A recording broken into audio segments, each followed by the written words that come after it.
trata el tema es el tesoro de Dios, el tesoro de Dios. Miren ustedes, hace mes y días, mi esposa y yo decidimos ver una película y vimos una película de Disney, de esas, dicen en la calle, dicen en la gente común, una, una película palomera, pero muy entretenida. Se trataba una isla la cual guardaba un tesoro. ¿Sí? Y bueno, hay un grupo de jóvenes, los protagonistas, los chichos de la película, que iban bueno, a tratar de rescatar ese tesoro. No sin antes saber que había mucha gente que estaba en su contra de buscar el tesoro. ¿Sí? Había los malos, pero finalmente lograron encontrar el tesoro. Y de eso es lo que yo quiero hablarles, del tesoro de Dios, el tesoro de Dios. Vayamos pues entonces a Mateo 13:44, si son tan amables, por favor. A Mateo 13:44. La palabra de Dios expresa lo siguiente: el reino de los cielos es semejante a un tesoro escondido en un campo, el cual un hombre halla y lo esconde de nuevo, y gozoso por ello, va y vende todo lo que tiene y compra aquel campo. La parábola del tesoro escondido. Si se dan cuenta ustedes, existen 3 puntos que para mí son importantes. Primero, una persona por casualidad descubre algo trascendentalmente valioso. Segundo, le produce gran gozo. Y tercero, la persona vende todo lo que tiene a fin de conseguirlo. Jesús nos dice que esto es lo que sucede en el reino de los cielos. Es lo que sucede con el reino de los cielos. Si se dan cuenta, ahí está un tesoro. En el tiempo de Jesús no había bancos, no había lugares en donde depositar los tesoros, no había lugares donde depositar las monedas de oro, las de plata, las joyas, etcétera. No había esos lugares que nosotros conocemos actualmente. Hoy actualmente ustedes pueden llegar y guardar su dinero en algún banco. ¿Sí? Pero sin embargo, nuestro Señor nos cuenta, nos dice que el dueño daba todo por obtener ese tesoro. Algunas veces esos tesoros, como en el tiempo de nuestro Señor Jesucristo, no había bancos, no había lugares donde guardarlos, lo que hacía la gente era enterrar ese tesoro, guardar ese tesoro. Y algunas veces pasaba mucho tiempo, pero mucho tiempo para que alguien descubriera ese tesoro. De tal manera que a veces era una cosa fortuita si después de mucho tiempo usted lograba encontrar ese tesoro. Sin embargo, en esta parábola, nuestro Señor Jesucristo nos presenta a un hombre que quizás no era muy rico. ¿Y por qué deduzco eso? Porque no era muy rico. Porque tuvo que vender todo para poder obtener el campo en donde tenía el tesoro. Eso significa que me hace pensar que el Señor no era muy rico. Sin embargo, el encontrar el tesoro le produjo un gran gozo, una gran alegría. Lo cual también me indica que pudo haber hecho muchas cosas. Pudo haber agarrado ese tesoro y llevárselo al dueño del campo y decirle, regálamelo porque yo lo encontré. O en su defecto, pudo haber agarrado el tesoro y llevárselo a casa. Olvidarse por completo de quién era y decir, este tesoro es mío porque yo lo encontré. Y sin embargo, no lo hizo así. Aquí no venimos a discutir al aspecto legal que encierra esto, ¿sí? De lo que legalmente debió haber sido. Agarrar el tesoro y llevárselo y ya, nada más. Ese es otro aspecto. No venimos a discutir esa legalidad. Venimos a discutir que él fue elegido para encontrar un tesoro. Miren ustedes. Yo les preguntaría a ustedes, ¿cuántos de ustedes han encontrado un tesoro? Muy difícil, muy difícil. Yo creo que lo más valioso que nosotros hemos tenido es cuando Dios, a través del Espíritu Santo, nos escogió para conocerlo, para servirle, para tener ese amor que siempre nos ha dado. Pero fue Dios el que nos escogió. Por eso Cristo en esta parábola nos dice, nos enseña el valor de saber, de ser escogidos por Él. Nuestro Señor Jesucristo está hablando entonces luego del valor de saberse escogido, pero también nos muestra que lo que una persona está dispuesta a hacer una vez que ya encontró su palabra. Yo recuerdo que alguna vez encontré un billete de 100 pesos, lo tomé y me sentí muy contento. La verdad es que me sentí contento, sí, no sé por qué, pero me sentí contento. Y me imagino que algunos de ustedes que han encontrado alguna moneda, algún billete, etcétera, y lo encontraron y dicen, ay, mira qué suerte tengo, y se sienten contentos. Miren, déjenme comentarles. Es lo que pasa cuando nosotros hemos aceptado a nuestro Señor Jesucristo. Para los demás, somos unos locos. Yo recuerdo que cuando mi familia, la familia bueno, quiero ser indiscreto, la familia por parte de mi esposa, sí, cuando nosotros, mi esposa y yo, aceptamos al Señor Jesucristo, nos dijeron que éramos unos locos. Nos dijeron de todo, nos insultaron, nos dijeron, etcétera, pero que estábamos locos. Pero la satisfacción de haber aceptado a nuestro Señor Jesucristo era más allá que todas esas locuras. ¿Por qué? Porque Cristo estaba actuando a través del Espíritu Santo en nosotros. Y ese es el gran valor que nos muestra nuestro Señor Jesucristo con esta parábola. Nosotros cuando aceptamos al Señor Jesucristo sentimos gozo. Y ese gozo no nos importó que nos insultaran. No nos importó que nos dijeran lo que ellos decían. No nos importó, no nos interesó. Porque el gozo que teníamos era mayor, era superior a los dichos de la gente. Lo mismo pasó con esta persona. Lo mismito pasó con esta persona. Encontró un tesoro y se sintió gozoso. Y lo que pasa con el cristiano cuando encuentra la verdad, se siente gozoso. Nos sentimos verdaderamente felices porque sabemos que Cristo nos va acompañando el resto de nuestra vida. Nos sentimos satisfechos. Pero ¿qué tiene ese tesoro? Ese tesoro para que nos haga actuar así. Primero, Dios nos demuestra que para acceder al reino de Dios debemos ir como personas transformadas. Porque ese tesoro nos cambió. A mí no me importó lo que dijera mi familia, no me importó lo que dijeran los demás. Hay veces que me molestaba, que me sentía con el orgullo, lo digo francamente, el orgullo lastimado.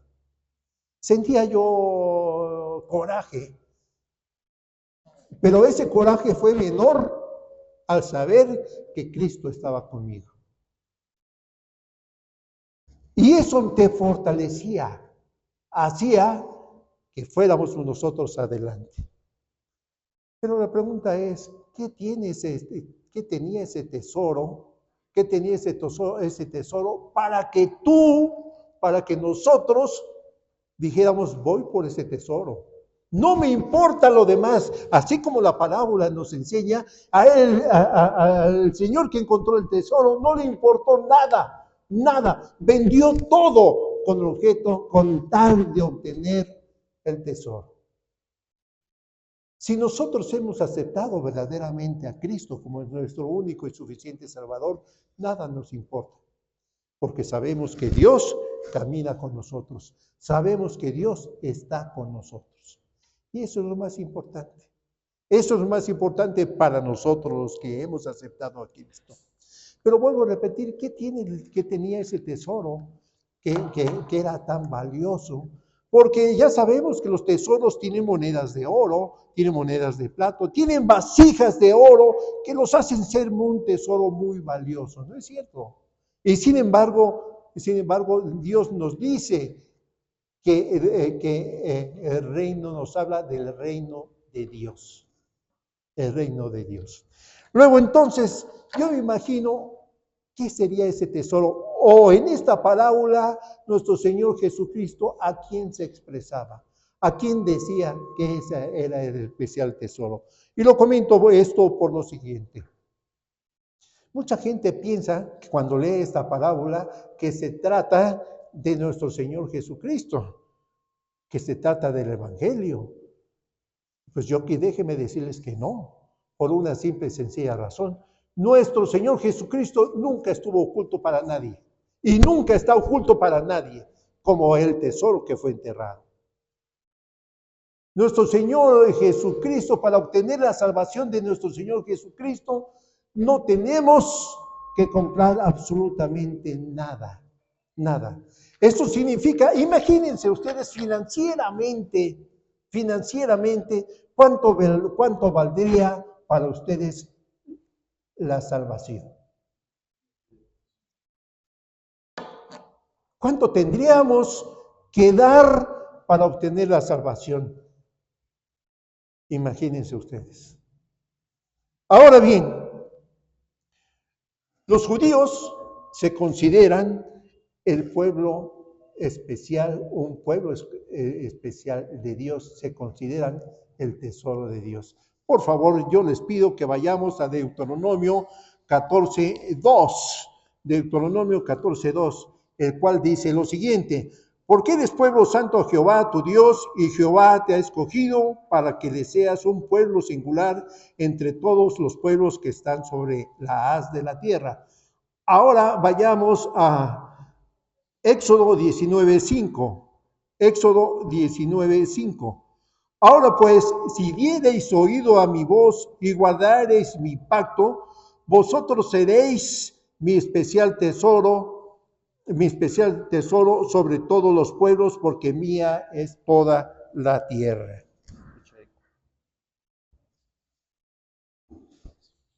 Mía es toda la tierra. Pero vuelvo a repetirlo. Éxodo 19:5. Ahora pues, si diereis oído a mi voz y guardareis mi pacto, vosotros seréis mi especial tesoro sobre todos los pueblos, porque mía es la tierra. Vayamos ahora a Malaquías 3:17. Malaquías 3:17. Y serán para mí especial tesoro, así ha dicho Jehová de los ejércitos, en el día que yo tengo de hacer, y perdonarélos como el hombre que perdona a su hijo que le sirve. Si se dan cuenta, reiteradamente dice Dios que ha escogido a Israel como su especial tesoro, como su especial pueblo, como su especial tesoro. Y yo me preguntaba, ¿y la iglesia qué? Y busqué, y en ninguna parte de la Biblia encuentro que Dios le llame su especial tesoro a la iglesia. No lo encuentro. Lo busqué y no lo encontré. Cuando Jesús vino al mundo, Israel estaba enterrado. No era una nación preponderante, no era una nación poderosa, no era un imperio, no era una nación que estuviera sobre las demás. Y sin embargo, a ese pueblo vino nuestro Señor Jesucristo. Israel era un pueblo como cualquier otro pueblo. De hecho, Jesús dice, yo vengo a las ovejas perdidas de Israel. Por favor, yo les pido, vayamos a Mateo 15:24. Mateo 15:24. Y él respondiendo dijo: no soy enviado sino a las ovejas perdidas de la casa de Israel. Nuestro Señor Jesucristo vino a los judíos. Nuestro Señor Jesucristo vino a Israel.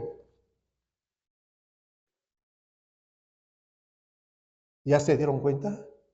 Nuestro Señor Jesucristo vino a Israel, vino a los judíos.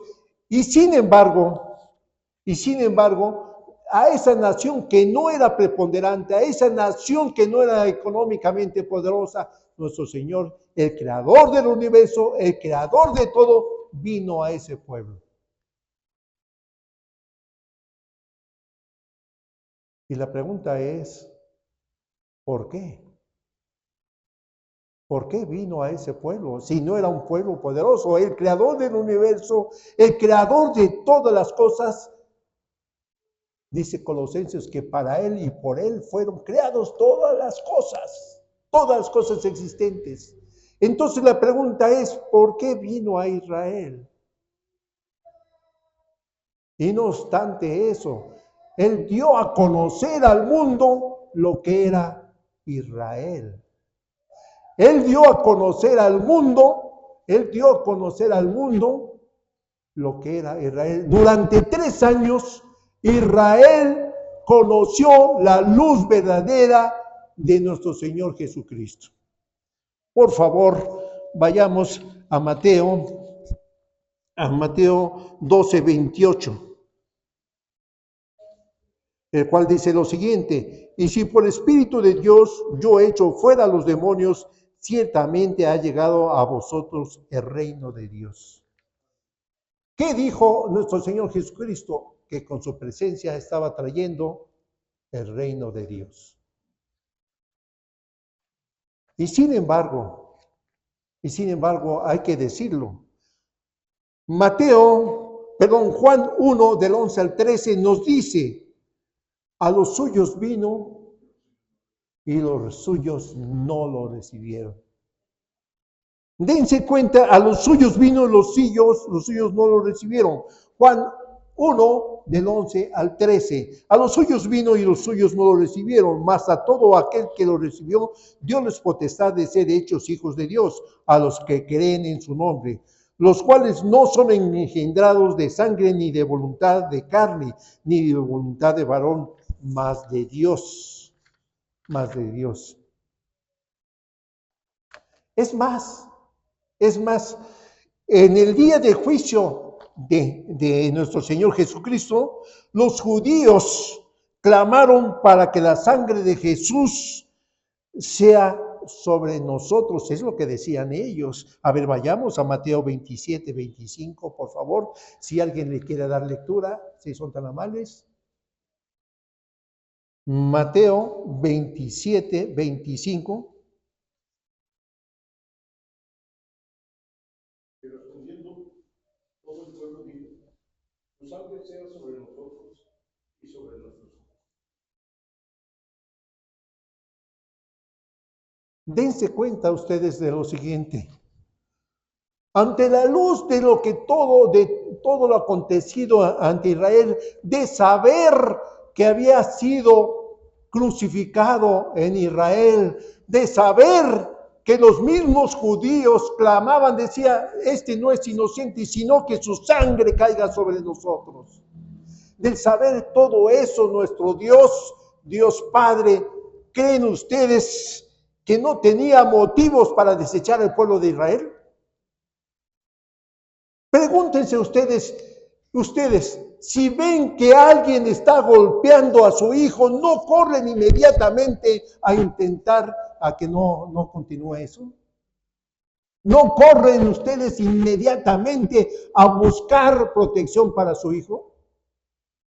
Ante la luz de lo que le hicieron a nuestro Señor Jesucristo, ¿ustedes piensan que nuestro Dios, que nuestro Padre Celestial, no tenía motivos para desechar el pueblo de Israel? Miren ustedes, Sin embargo, Jesús envió a sus discípulos, quienes también eran judíos, por cierto, judíos, a predicar a los judíos. Las primeras iglesias conformadas estaban llenas de judíos, y aunque también de gentiles. Esto significa que si nuestro Señor Jesucristo, ante lo que había acontecido, ante lo que había sucedido, aún tuvo amor por ese pueblo y mandó a predicar a ese pueblo, a los judíos. Las primeras iglesias fueron conformadas por judíos. Y aún el amor de Jesús alcanzó todavía a ese pueblo. Pablo nos dice allá en Romanos 11, en su segundo versículo, Pablo nos dice que Israel no es echado fuera, y apunta a él mismo. Por favor, vayamos a Romanos 11 en su versículo 2. No ha desechado Dios a su pueblo, el cual antes conoció. ¿O no sabéis qué dice de Elías la Escritura? ¿Cómo hablando con Dios contra él dice? Si se dan cuenta, Israel no fue desechado. Israel no fue apartado a pesar de todo lo que habían hecho. Y él se pone como ejemplo. Él dice: yo soy judío, y el que me salvó fue Cristo Jesús. El que vino a mí fue Cristo Jesús, para que mi ministerio fuera hablar también a los judíos, no solo a los gentiles, sino también a los judíos. Pablo se pone como ejemplo. Pablo dice: yo soy judío. Esto significa que Dios no se ha olvidado de los judíos. Y la pregunta es entonces, ¿y nosotros? ¿Y los gentiles? ¿Y nosotros? ¿Y la otra parte del mundo qué? Pablo nos da una explicación muy clarita de lo que pasa con nosotros. Miren ustedes, en el capítulo 11 de Romanos, ahí en el capítulo 11, en los versículos de 19 al 22, Pablo nos habla sobre nosotros y nos dice que somos como injertos en un árbol de olivo. Quiero comentarles lo siguiente. Vale la pena señalar que el acebuche es el nombre que recibe el olivo en estado silvestre. Es un árbol perenne cuyas hojas se presentan de manera oval, con espinas en sus ramas, y cuyos frutos son las aceitunas, las famosas aceitunas que conocemos, las cuales reciben el nombre de acebuchinas. Tienen un tamaño inferior a los frutos de los olivos, los cuales los agricultores, para mejorar su fruto, lo que hacen es injertar, de tal manera que ahora tenemos las famosas aceitunas tan sabrosas, tan ricas, ¿sí? Algunas hasta sin hueso, ¿sí? De esto se debe que han venido en un proceso de injertarlos, de injertar este árbol hasta obtener ese producto. Luego entonces, nos dice también los campesinos que para poder injertar desgarran una rama. Esto es, el árbol está constituido de su raíz, de su tronco y de las ramas. Ellos agarran una rama y la desgarran. Y ahí donde desgarran esa rama, ahí injertan la nueva rama. Y Pablo nos dice que así nosotros fuimos injertados. Y que esto se debe a ¿por qué fuimos injertados como una rama de ese árbol? De ese árbol que una vez que empieza a producir la savia es el líquido que produce, que de todo lo que va obteniendo la raíz, todo lo que tiene la raíz de sustancias de comida, de todo, de etcétera, produce lo que se conoce como la savia. La savia corre por todo el árbol, y corre dándole vida a todo el cuerpo del árbol, no solo a las ramas naturales, sino también a las ramas que fueron injertadas. Pero es la savia, la raíz, la que produce esa savia, la cual da vida a ese árbol. Y la Biblia nos dice que esa raíz es Jesucristo. Porque Jesucristo es el que nos da vida, no solo a ellos que son parte de ese árbol, sino también a nosotros que fuimos injertados. Somos un injerto del pueblo de Dios.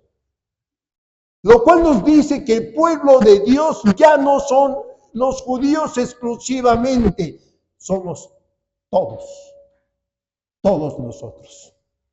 Así nos lo hace saber Pablo. Y sin embargo, Pablo nos dice,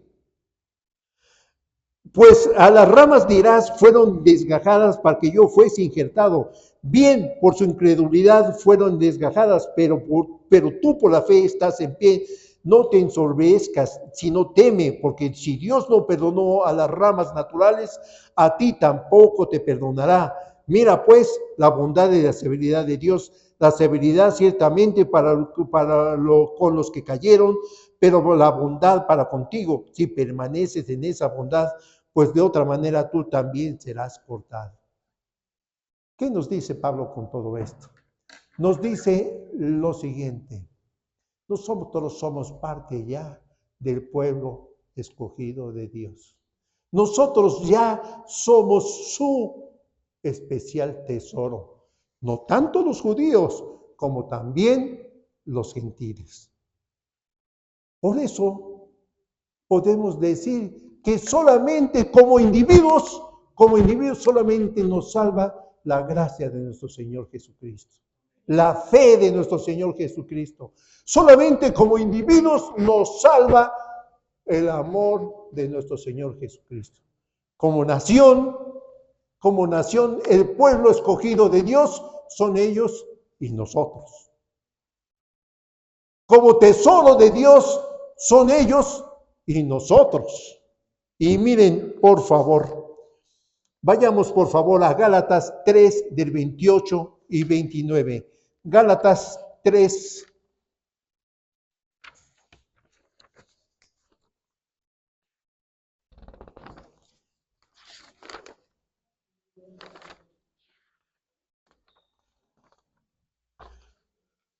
No hay judío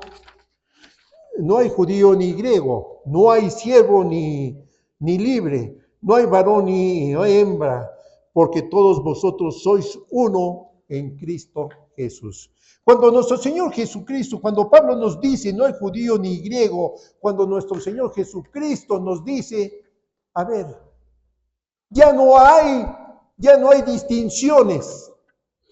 Ya no hay distinciones. Cristo vino a través de los judíos, ciertamente, pero su desobediencia originó que nosotros fuéramos aceptos ante nuestro Dios.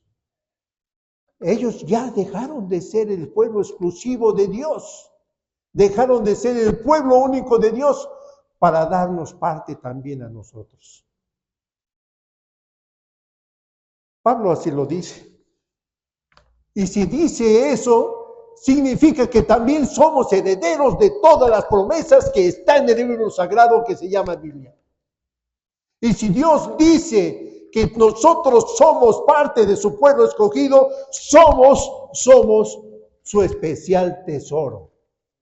Si Dios dice que nosotros somos parte de ese pueblo, cada una de las promesas que está plasmada en la Biblia son parte de nosotros. Dios lo dice también para nosotros.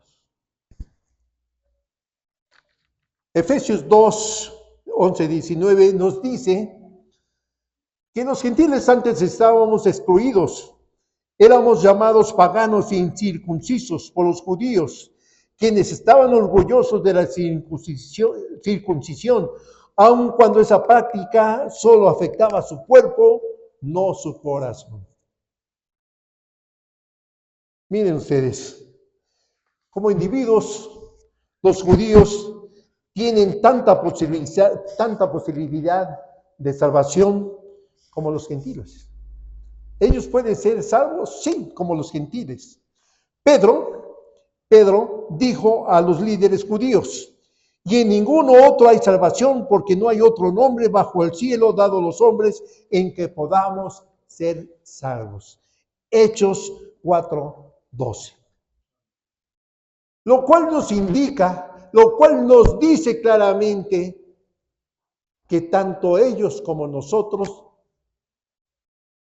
tenemos que aceptar a nuestro Señor Jesucristo como nuestro único y suficiente Salvador. No hay otro camino.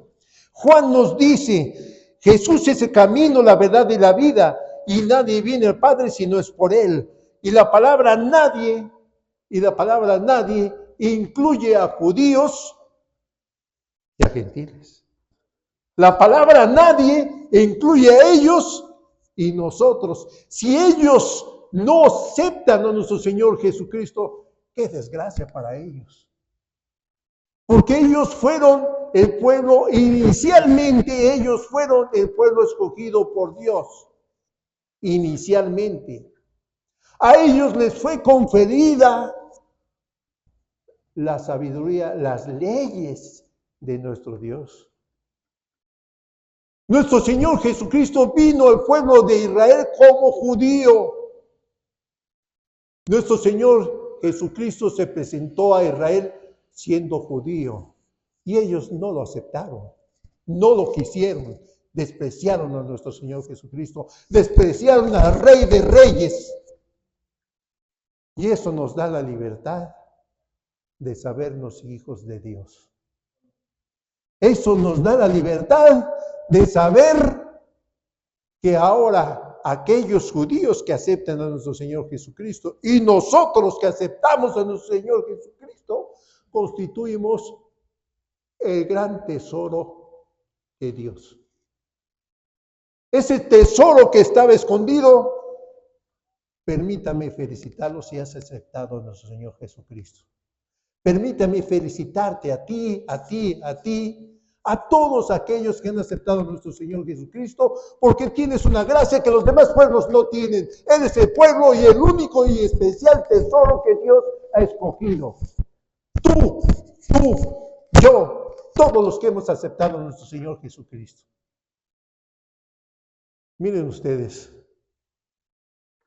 ese tesoro escondido somos nosotros. Somos aquellas personas que valemos oro porque nosotros hemos aceptado a nuestro Señor Jesucristo.